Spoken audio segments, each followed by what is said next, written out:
by asking you a question first. Do you recognize this animal behind me? Like what it is? No? Well, what if I were to tell you that this and this are actually the same rhino, but more like a before-after version to it? When I was 5 years old, my family and I had to move to Africa for a while, which many of you know is home to quite a variety of different wildlife animals, ranging from elephants to leopards, lions, etc. And growing up there has had a major impact on me because of the knowledge I gained of these species we share this planet with. At our schools, we'd be educated about wildlife along with the threats that they faced, which mainly consist of habitat destruction and poaching. Poaching is the illegal act of animals getting killed for parts of their body. And on some rare occasions, the animal can continue to live. However, the elephant isn't one of these. Elephants die as soon as their tusks have been pulled out because of the lack of calcium. Anyway, a few years later, when I came back to Turkey, I began to forget the importance of wildlife conservation because, it's not that big of a problem here, is it? And for that reason, there aren't many projects based on it. Not too long ago, I became aware of my lack of participation in helping these animals. And even though I wanted to be able to do something, I didn't know what or how to do it. When choosing a topic for this presentation, I knew I wanted it to be about animals, or the planet. But I wasn't sure how to do it, like I said. Then I recalled a memory of mine back from when I was 10 years old.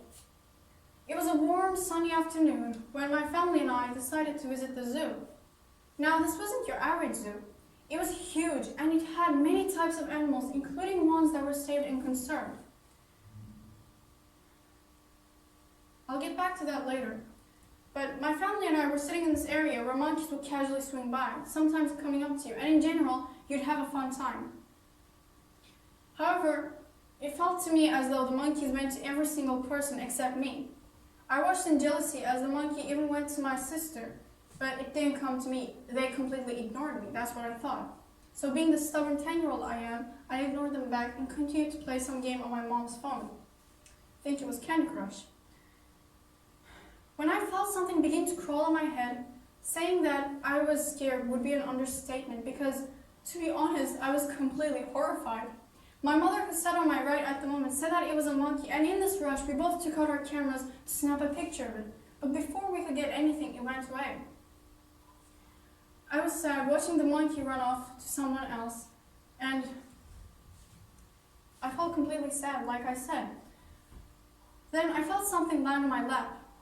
When I turned my head and looked down, I was met with the big brown eyes of the squirrel monkey staring right into my eyes. And then I was frozen. All I could do was press my finger to the screen of my phone and take a picture of it, as you can see behind me. Of course, the monkey went away quite soon, but it made me feel some sort of connection towards it. I don't know how to describe it, but I felt connected towards it, and though I put my selfish thoughts aside. In fact, I wanted more people to be able to have an experience such as the one I did. And for this to happen, I realized that I needed to be able to protect and save these animals as well. I felt connected to them, and I felt as though I had just gotten a message from the universe, like I had to be the chosen one, because not one, but 2 monkeys came up to me, right? I have to be the chosen one. Who else is going to do this and not me?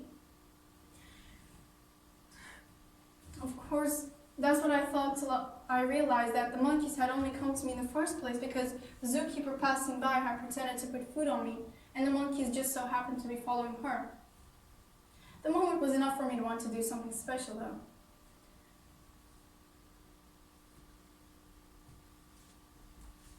Right now, I know that some of you might be thinking, why should we help save wildlife?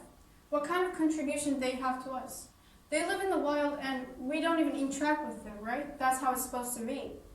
But I can tell you that the world has become such a place that wildlife animals do actually appear in cities. For example, leopards roaming the streets of Namibia and attacking the citizens living there, or coyotes appearing in the urban areas of the United States are perfect examples to it, as well as monkeys appearing in India. But I believe that the main reason we should help save wildlife is because they also live in this world, And if us human beings, the smartest living thing on this planet, have killed more animals than they have killed our kind, it makes me question, what are we doing and where are we going with our lives? Animals keep the food chain in balance, thereby maintaining an ecological stability. And if that isn't enough, within a few years, some of our kids might not be able to see the famous wildlife animals we know today because they're going extinct as we speak. I want to talk about some of the endangered animals around the world. Starting off, we have these guys, pangolins. These scaled anteaters are wanted for their scales on the black market, which are used to show wealth in China. They are first stabbed by a machete in almost every single part of their body till they cannot move. Then they're put into boiling water where their tragic struggle comes to an end. This method allows the scales to come off easily. Unfortunately, more than 2.7 million pangolins are killed each year because of it.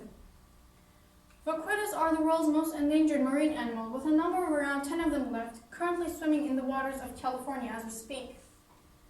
They are poached when they get tangled up in fishing gear used to catch tatuana fish, and they are sold on the black market for their swim bladder. Some resources say that by the end of 2021, or perhaps even sooner, there might not be any of these vaquitas left in the world, this also making them the most endangered animal in our world at the moment. I want to talk about some of the sea turtles. I'm sure you've heard of the sea turtles. There was a trend going on one time where everyone was like, don't use plastic straws, use metal ones instead. Save the sea turtles and save the world. The reason for this is because of plastic, nearly 4,600 sea turtles die each year. And they often choke on human products, having straws stuck in their noses, as you can see in this picture. And in this picture, there are 104 pieces of plastic found within the body of a dead baby sea turtle, which is still way too young. When it comes to poaching, these animals are wanted for their scales, their skin, shells, and eggs. When it's time to lay eggs, the mother comes to the beaches. However, poachers await this moment, using it as an opportunity to take the eggs and also causing a decrease in the population. There are many ways you can help save wildlife. One of the easiest kinds are by donating. If you can't donate your money, it's alright. You can donate your time instead, and you can volunteer to help at parks. I want to ask another question. How many of you here have been to a park before, like an aquarium, zoo, national park? National parks aren't that common, but I think I see a few hands there. When I was in second grade, my class and I went to an aquarium where we slept under this massive tank that was filled to the brim with different types of fish I'd never even heard of in my life. There were sea turtles, stingrays, and even sharks. And I remember my friends and I not being able to sleep at night because we were convinced that tank was going to collapse on us. In fact, I had mentally prepared myself to die that night. Obviously, I didn't. I'm still here. But seeing these animals always fascinated me, and I'm sure you, your friends, and family will love them as well. Going to these parks will also make you be able to learn about our friends that might not exist within a few years.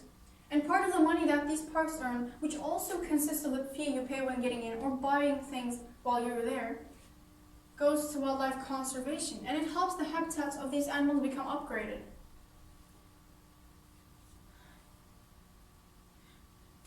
Another easy way you can help is by reusing and recycling the items you have. Recycling is easy, and it will also prevent the trash caused by littering. Animals get their heads stuck in random objects we throw away without a second thought, and they often eat them, thinking that it's food, thus leading them all to die. You can also try and volunteer to clean up your area, clean up the beaches when you're there. Even though most beaches clean their sands throughout the nights, some don't, and you'd be amazed by the amount of trash you can find within them. Because just within 1 year, nearly 8 million pieces of plastic wash up to our beaches, and it's estimated to be over 12.7 trillion pieces of macro and micro plastic within our oceans. But with all these bad things going on, is there no type of development? No good happening? Haven't we as humans come any further in helping our world become a better place? Of course we have. Just a simple example is the drop in the number of rhinos getting poached within the South African Kruger National Park. The decrease started in 2014 when the number was 1,250, and just last year this number dropped to 394. South Africa stated that the decline in the number of rhinos getting poached in the most park where the rhinos exist was partly because of COVID-19 and quarantine, but it's also because more people have started contributing to wildlife be saved, and more people have started to gain knowledge of what is going on in the world around us. When I'm done with my speech and the people here, you guys have to leave, I know that some of you might go without being a little bit affected by my words. But then again, I know that some of you might be, and you might try to make a change. And for those of you who try to do something different, I want to thank you from the bottom of my heart, because one person can only do so much, but together I believe that we can make this world a better place for ourselves, the future generations, and the ecosystems within it. I want to thank you all for listening and taking your time. Thank you.